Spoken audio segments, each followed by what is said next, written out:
Hello everybody and welcome to the Great Guild Wars 2 countdown for today. 29 or 26 days remaining till the launch of Guild Wars 2. Had a few people I've noticed it's cropping up more and more in the latest videos that we've been doing, asking me about those extra 3 days, whether the countdown will continue. It will go on, don't worry about that. I'll probably pre-record some stuff, even though I'll personally be in game.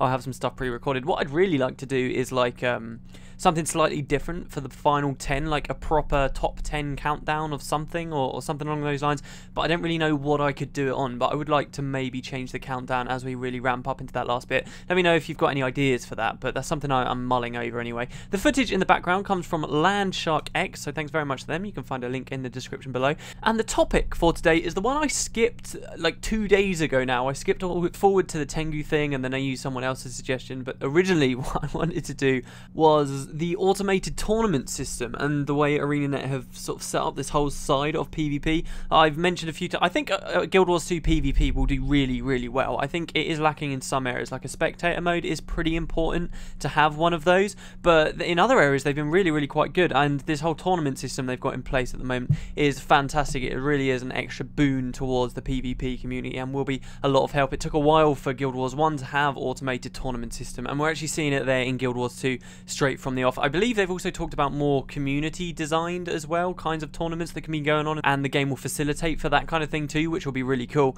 But as it stands right now, there are about 4 different types of tournaments you can do. They basically pit 8 5-a-side teams against one another, and it's 3 rounds of single elimination until you have a victor, which is really cool. And there's different flavors as well. There's like, you've got the player run ones that the players can set up all the boundaries for, and they can customize them to their heart's content if they really want. And then there are monthly, yearly tournaments that slowly get bigger and better awards, but you need to like qualify for them for completing lots of smaller tournaments, like the pickup ones that run frequently in the background. It's really good. It's a really nice part of PvP, and it will be what your bread and butter is. It will be creating a team and then going into these tournaments, playing these tournaments, getting as many qualifier points as you can, and getting into the best tournaments you possibly can. So that should be really cool. It's a great feature for Guild Wars 2, and I definitely thought it deserved a spot on the countdown. I've got a couple of questions for today. First, I wanted to go back to the heart thing. I love this. We're all talking so much about the hearts. I really do like that it obviously is something that there is a lot to consider with, and a lot of people have got a lot of different opinions on. One comment in particular, there were many like this, from EAD View, read as such: telling players which events they haven't done is exactly the wrong direction to go in. They should take the opposite approach and back away from the completion stuff entirely. I agree, there's a contradiction between events and the completionist angle of the hearts. The solution is to put less emphasis on 100%ing an area and instead to encourage players to just go and explore. That's the game's strong point, and they should focus on that. And I completely agree with this. What I mentioned last video, that would be to cater for the people that had the list mentality already. So I suggested that there'd be some facility that would show you that there were still events to be done, and the general-ish region that they might appear in, but not necessarily while they were going on. So that once you did, if you had just rushed through the entire explorable area, just going down a checklist, and then found yourself underleveled for further content, you would have this thing to refer to, so you could go back into the explorable area and understand that there's more to see and you hadn't really done everything. But that, again, as a lot of people have mentioned, that just devolves it even further into just more checklist stuff, and it even introduces and incorporates the event system into a more checklist mentality, which is really not where they thrive. What is so great about the events is how alive and living they make the world feel, and how fresh and dynamic the world begins to feel. And if you start just listing them all out like that, and encouraging even players to look at them in a list form and just checking through them, then that totally detracts from what it is. I completely agree. The ideal situation for me, I honestly can say, if I could design it myself, I would get rid of all the hearts except for the hearts in the first explorable areas. I completely agree. I think if you get rid of all the hearts or that completionist stuff, people will be encouraged to go and explore straight away, and they'll learn very quickly that they should just be exploring and finding events and doing what so many people say is so fun. That is really cool, but at the same time, let's not forget why the hearts were originally introduced, and that's because a lot of MMO players or people from other games just didn't know how to handle Guild Wars 2's delivery system of content. They didn't know how to find the events or stuff like that, so the hearts and the scouts and stuff were added. So what I would say is get rid of all the hearts everywhere except in those starting areas, and in those situations players will come in and they'll be eased into how Guild Wars 2 does stuff, and then they will have the scouts further on in the game but less of a completionist mentality. I think that would probably be the best way to do it, because I do agree stepping further away from the checklists is better than adding more and more of them. But yeah, it's a very interesting discussion. I'm wondering if we've got anything else maybe we can start talking about on daily, because it is garnered such a big response. I really want to see if there's anything super controversial as well about other aspects of the game that I can't really think of for me that's on par, because this is like the main thing that I have ever worried about for Guild Wars 2. I think most of the other stuff should be pretty sound, so I'm curious. But anyway, yeah, very cool, and let me know what you think of that. Is that the best of both worlds, or is there something else we should be doing? Or, again, I mean, some people are still sitting there saying, oh, other players just need to change their mentality and they're just being stupid for not doing it. And maybe that's a valid way of looking at it too. In any case, I'm going to stop being non-committal now. The next question is from Reptor19, kind of along the same veins, I guess-ish, who said, how to disable the mini-map. I really like exploring and it helps me when I don't read the map all the time. Thank you. Yeah, this is actually something I love to do in Guild Wars 1. If you've seen any of my Guild Wars 1 stuff, I used to talk about it quite a lot, and through the LPs I did the same thing. One of the most fun things about Guild Wars 1 was turning off the minimap. You had a compass on the game, and on this compass it was actually a real problem for the first game that a lot of people I don't think realised, in that 90% of your focus while in PvE, while moving between fights, is on the compass rather than the actual in-game environment. You were always looking at this thing because this thing showed you where all the enemies were and how close you were to aggroing them, and it was just very, very important part of the UI. It was so important that you didn't realise it, but slowly as you continued to play the game, you were never really looking at these beautiful places that ArenaNet had crafted. You were just staring at this thing in the corner of your screen just constantly until you got in a fight, and then you were staring at the UI even more. You were staring at recharge of your skills, you were staring at your enemy's health and stuff like that, and your party's health and all those kinds of things. So it really detracted without people realising how much they were looking at the actual in-game world.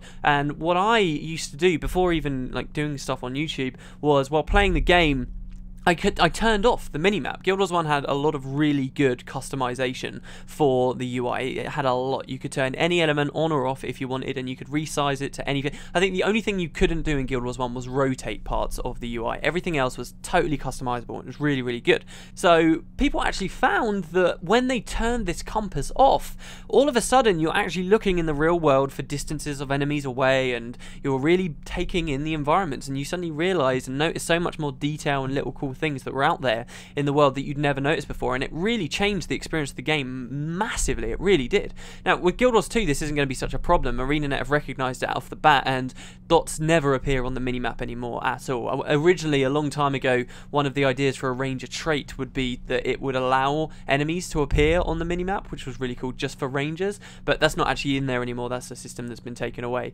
So there's no way to get it in Guild Wars 2, so already we're focusing much more on the in-game world, and that's a big part of the game. That's one of the things ArenaNet are trying to focus on, which is really good. But at the same time, I still have been finding myself while playing the beta staring at that minimap all the time, just having a look at it, because it's got so much more functionality now. It's so good. You can add all your little waypoints on. You can do so much stuff with that minimap, zooming it in and out and scrolling around is fantastic. That suddenly I felt myself so drawn to it. I thought to myself, yeah, I'd love to be able to disable this. There's less reason, as I say, in Guild Wars 2 to disable it, but I did feel myself compelled to do it. Now, to your question, you also say you want to disable the minimap. It doesn't actually look like you can in the betas. The ArenaNet did say, and again this was a while ago, that their plans for user interface customization would be on par with what was available in Guild Wars 1. So for Guild Wars 2 it would be pretty good as well, but so far in the betas we haven't seen that, and now release date's been announced, the final beta's over, still really haven't seen anything that significant, just you can scale it to different sizes. So I don't know whether they will let us turn it off completely now. I would hope they would. Eventually I'd hope the functionality was introduced. Guild Wars 1 had a ton of updates changing the UI before finally we got all the features and stuff that are present there now, so it might be a matter of waiting after launch, or we might be surprised and it might be there in launch. We'll have to see, but I'll keep people posted on that. And yeah, I totally agree with you, Reptor19. That is something that I like to do as well. It's a lot of fun. Anyway, the last question for today is from Cruiser LCK, who said, I have a question I thought might be good enough to use on your Guild Wars 2 Daily. Well, maybe it was.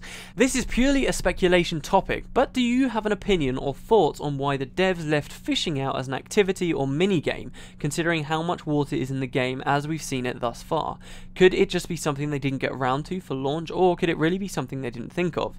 If you look at all the highly detailed areas with water and even the environment in the water itself, it seems like Guild Wars 2 would be a perfect candidate for fishing. Many people, along with myself, posted in the beta weekend event 2 and 3 suggestions on the Guild Wars 2 forums about it, so I know it's not just me thinking about fishing. What do you think? I think this falls into the same thing that ArenaNet have always said with other features like this, that they're either going to do it well or they're not going to do it at all. You are totally right. So many people love fishing. It is a pretty cool thing to do in an MMO. Just a mindless thing you can do. You can go to a nice scenic spot, start fishing, feel like you're making progress, and have a chat with your friends online. And I know that is a really fun, cool thing that you can do in game, and a lot of people enjoy that. Guild Wars 2 hasn't got it. How hard it really would be to implement fishing, I don't think it would be that hard. I mean, a lot of MMOs go with a pretty rudimentary form of fishing, and it's still quite fun just for the reasons I just said. You don't need a big flashy minigame for that kind of experience. But I guess ArenaNet, they really want to make sure that they do these things right. I get the feeling that over there they have a lot of meetings about very small things. Everything has to be meticulously thought about, and they want to assess everything and see if there's any room for innovation or any need for innovation wherever they do it. So it's probably just, it was out of the scope of the things they'd originally laid out for Guild Wars 2. I suppose it was something like that. One thing, obviously, mini-games in Guild Wars 2 are a bit different to mini-games you might find in other MMOs, in that they're not typically the kind of thing you can do anywhere you want. For a while it seemed like this whole Polymock or the mini-pet thing could be done anywhere, but now we've seen in Ratasum there is the Polymock Arena, so maybe even that is just in a specific location as well. Most of the mini-games or activities in this game are just in static locations rather than everywhere in the world, which actually I think is a little bit of a shame, but in any case that does mean that for fishing, in theory, it would be harder for them to implement, because that would be kind of all over the world, really, instead of just like within one of the home cities. Having said that though, they did originally say there were going to be a lot of activities. We still have heard of very, very few of them comparatively, and that could mean that maybe, don't hold your breath, this is just me talking out of my arse, there could be some fishing in one of the places eventually, but I think that is the main reason. It's out of the scope of what they originally wanted to do, and they want to focus on their original plans instead of trying to deliver everything they possibly can, but it's all really poorly done and it's all diluted and it's not that fun. They're just trying to make what they have got be as fun as possible first. So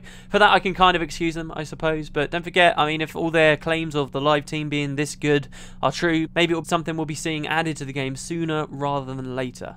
Anyway guys, there you go, that's a great Guild Wars 2 countdown for today. Thank you very much for watching. If you've got any ideas of that like top 10 thing at the end, let me know. I'll still be mulling it over myself, but yeah, I guess I will see you next time. See you next time, everyone.